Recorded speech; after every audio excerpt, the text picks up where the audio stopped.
ಸಾತನೂರು ಸರ್ಕಲ್ಗೆ ಹೋದರೆ ನರಕಕ್ಕೆ ಮೂರೇ ಗೇಣು. ಸಾತನೂರು ಸರ್ಕಲ್ನಿಂದ 100 ಮೀಟರ್ ಹೋಗುವ ಹೊತ್ತಿಗೆ ಸಾಕಪ್ಪ ಸಾಕು ಈ ಗೋಳಿನ ರಸ್ತೆ. ಸಂಗ್ರಾಮ ಟಿವಿ ಫಲಶ್ರುತಿ, ಕೊನೆಗೂ ಸಿಕ್ತು ಸಾತನೂರು ಸರ್ಕಲ್ ರಸ್ತೆಗೆ ಮುಕ್ತಿ. ಶಾಸಕ ಸಿಪಿ ಯೋಗೇಶ್ವರ್ ಹಾಗೂ ಪಿಡಬ್ಲ್ಯೂಡಿ ಇಲಾಖೆಗೆ ಪ್ರಯಾಣಿಕರಿಂದ ಪ್ರಶಂಸೆಗಳ ಗರಿ. ನಮಸ್ಕಾರ ಪ್ರಿಯ ವೀಕ್ಷಕರೇ, ಸಂಗ್ರಾಮ ಟಿವಿಗೆ ಸ್ವಾಗತ. ನಾನು ನಿಮ್ಮ ರಮೇಶ್ ಅಕ್ಕೂರ್. ಬೆಂಗಳೂರು ದಕ್ಷಿಣ ಜಿಲ್ಲೆಯ ಚನ್ನಪಟ್ಟಣ ನಗರದ ಸಾತನೂರು ಸರ್ಕಲ್ನಿಂದ ವಂಗನೂರು ಸೇತುವೆವರೆಗೂ ಬರೋಬ್ಬರಿ 4 ಕೋಟಿ ಅಂದಾಜು ವೆಚ್ಚದಲ್ಲಿ ಜೋಡಿ ರಸ್ತೆ ಡಾಂಬರೀಕರಣ ಬಿರುಸುಗೊಂಡಿರುವುದೇ ಈ ಭಾಗದ ಲಕ್ಷಾಂತರ ಪ್ರಯಾಣಿಕರ ಮೊಗದಲ್ಲಿ ಮಂದಹಾಸ ಮೂಡಿದೆ. ಈಗಾಗಲೇ ಜೋಡಿ ರಸ್ತೆಯ ಒಂದು ಭಾಗ ಮಹದೇಶ್ವರ ದೇವಾಲಯದಿಂದ ಸಾತನೂರು ಸರ್ಕಲ್ವರೆಗೆ ಡಾಂಬರೀಕರಣ ನಡೆದಿದೆ. ಮತ್ತೊಂದು ಭಾಗದಲ್ಲಿ ಜಲಮಂಡಳಿ ಕಾಮಗಾರಿ ನಡೆಯುತ್ತಿರುವುದರಿಂದ ಡಾಂಬರೀಕರಣ ಮಂದಗತಿಯಾಗಿದೆ.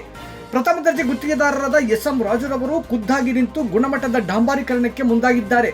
ಸ್ಥಳದಲ್ಲೇ ಪಿಡಬ್ಲ್ಯೂಡಿ ಇಲಾಖೆಯ ಅಧಿಕಾರಿಗಳು, ಇಂಜಿನಿಯರ್ಗಳು ಗುಣಮಟ್ಟವನ್ನು ಕಾಯ್ದುಕೊಳ್ಳುತ್ತಿದ್ದಾರೆ.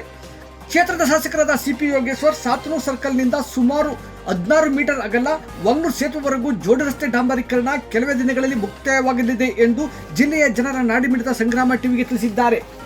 ಪ್ರಸಕ್ತ ಸರ್ಕಾರದಿಂದ ಅಭಿವೃದ್ಧಿ ಯೋಜನೆಗಳಿಗೆ ಕೋಟ್ಯಾಂತರ ಹಣ ಬಿಡುಗಡೆಯಾಗಿದೆ. ಹಂತ ಹಂತವಾಗಿ ಅಭಿವೃದ್ಧಿ ಯೋಜನೆಗಳನ್ನು ಕೈಗೆತ್ತಿಕೊಳ್ಳುವುದಾಗಿ ತಿಳಿಸಿದ್ದಾರೆ. ಇಲ್ಲ, ಅದು ಆ ಕಡೆ ಪೈಪ್ ಹಾಕ್ಬೇಕಂತವ್ರೇನೋ 1-2-3 ವಾಟರ್ ಇದ್ರದ್ದು ಸ್ವಲ್ಪ ಇಶ್ಯೂಸ್ ಇದೆ. ಟಾರ್ ಹಾಕಿದ್ಮೇಲೆ ಅವ್ರ ಪುನಃ ಪೈಪ್ ಲೈನ್ ಹೊಡಿದ್ ಬೇಡ ಅಂತೇಳಿ ಅವರು ಫೈನಲ್ ಮಾಡ್ಕೋತಾ ಇದ್ದಾರೆ. ಅದು ಮಾಡ್ತೀವಿ, 2 ಕಡೆನೂ ಮಾಡ್ತೀವಿ. ಮತ್ತೆ ಅಗಲೀಕರಣಕ್ಕೆ ರೆಕಮೆಂಡ್ ಮಾಡಿದ್ದೀವಿ. ಅಗಲೀಕರಣ ರೆಕಮೆಂಡ್ ಮಾಡಿದ್ರೆ ದುಡ್ಡು ಬೇಕು. ಸದ್ಯಕ್ಕೆ ಡಾಂಬರೀಕರಣ ಮಾಡ್ತೀವಿ. ವಂಗನೂರು ತನಕ ಡಬಲ್ ರೋಡ್ ಮಾಡ್ತಾ ಇದ್ದೀವಿ. ಅಪ್ ಟು ವಂಗನೂರು ಡಬಲ್ ರೋಡ್ ಮಾಡಿ ವಂಗನೂರು ಏರಿನ ವೈಡನ್ ಮಾಡಿ ಅದನ್ನ ಸರಿ ಮಾಡ್ತೀವಿ. ಅಲ್ಲಿ ಎರಡು ರೋಡ್ ಆಗುತ್ತಲ್ಲ ವಂಗನೂರಿಂದ, ಅಲ್ಲಿ ತನಕ ಡಬಲ್ ರೋಡ್ ಮಾಡ್ತೀವಿ. ಮತ್ತೆ ವಂಗನೂರು ಇದಕ್ಕೆ ಒಂದು ಬ್ರಿಡ್ಜ್ ಮಾಡ್ತಾ ಇದೀವಿ. ಅದಕ್ಕೆ ಕೋಡಿಗೆ ಒಂದು ಬ್ರಿಡ್ಜ್ ಮಾಡ್ತಾ ಇದೀವಿ. ಕೆಳಗಡೆ ನೀರು ಹೋಗುತ್ತೆ, ಮೇಲೆ ಬ್ರಿಡ್ಜ್ ಆಗುತ್ತೆ. ಮತ್ತೆ ಈಗ ನಮ್ಮ ತಾಲೂಕು ಆಫೀಸ್ನ ಇನ್ನೊಂದು 2 ಫ್ಲೋರ್ ಕಟ್ಟಲಿಕ್ಕೆ ಈಗ ಪ್ರಪೋಸಲ್ ರೆಡಿ ಮಾಡಿದ್ದೀವಿ. ಅದು ಹಣ ಬಿಡುಗಡೆ ಆಗುತ್ತೆ. ಮತ್ತು ಆಫೀಸ್ ಸ್ಪೇಸ್ ಮಾಡಲಿಕ್ಕೆ ಹಳೆ ತಹಸೀಲ್ದಾರರ ನಿವಾಸನ ಹೊಡೆದಾಕಿ ಅಲ್ಲೆಲ್ಲ ಕಮರ್ಷಿಯಲ್ ಆಫೀಸ್ಗಳು ಮಾಡ್ತೀವಿ. ನಮ್ಮ ತಾಲೂಕಿನ ಕಚೇರಿಗಳಿಗೆ PWD ಇನ್ನಿತರ ಆಫೀಸ್ಗಳು ಮಾಡ್ತೀವಿ. ಮತ್ತು ಶಾಸಕರ ಭವನ ಕೂಡ ಅಲ್ಲೇ ಬರ್ತಾ ಇದೆ. ನಿಮಗೆ ಗೊತ್ತಿದೆ, ಈಗ ಹೊಸದಾಗಿ IB ಕಟ್ಟಬೇಕು ಅಂತೇಳಿ ಸರ್ಕಾರ ಹಣ ಬಿಡುಗಡೆ ಮಾಡಿದೆ. ಒಂದು 7-8 ಕೋಟಿ ರೂಪಾಯಿನಲ್ಲಿ IBನ ಹೊಸದಾಗಿ ವಿಶ್ರಾಂತಿ ಗೃಹ ಕಟ್ತೀವಿ ಅಲ್ಲಿ. ಇಲ್ಲ, ಅದೇನೋ ನನಗೆ ಮೊನ್ನೆ ರೈಲ್ವೆ ರಾಜ್ಯ ಸಚಿವರು ಫೋನ್ ಮಾಡಿದ್ರು, 26ನೇ ತಾರೀಕು ಉದ್ಘಾಟನೆ ಮಾಡೋಣ ಅಂತ. ಅಂತ ಹೇಳಿದ್ದೆ.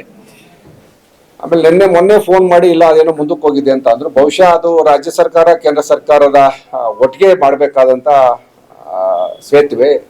40% ರಾಜ್ಯ ಸರ್ಕಾರ, 60% ಕೇಂದ್ರ ಸರ್ಕಾರ ಅನುದಾನದಲ್ಲಿ ಆಗಿದೆ. ಹಾಗಾಗಿ ರಾಜ್ಯ ಸರ್ಕಾರದ ಒಪ್ಪಿಗೆ ತಗೊಂಡು ಮಾಡಬೇಕಾಗತ್ತೆ.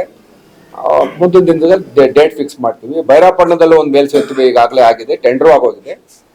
ಅದನ್ನ ಹಿಂದೆ ಗಡ್ಕರಿ ಅವರೇ ಸಾಮೂಹಿಕ ಉದ್ಘಾಟನೆ ಮಾಡಿದ್ರು. ಅದಕ್ಕೂ ಕೂಡ ಭೂಮಿ ಪೂಜೆ ಮಾಡ್ತೀವಿ. 2 ಕೆಲಸನೂ ಕೂಡ ಆದಷ್ಟು ಬೇಗ ಇನ್ನೊಂದು ವಾರ ದಿವಸದಲ್ಲಿ ಡೇಟ್ ಫಿಕ್ಸ್ ಮಾಡಿ ಮಾಡ್ತೀವಿ.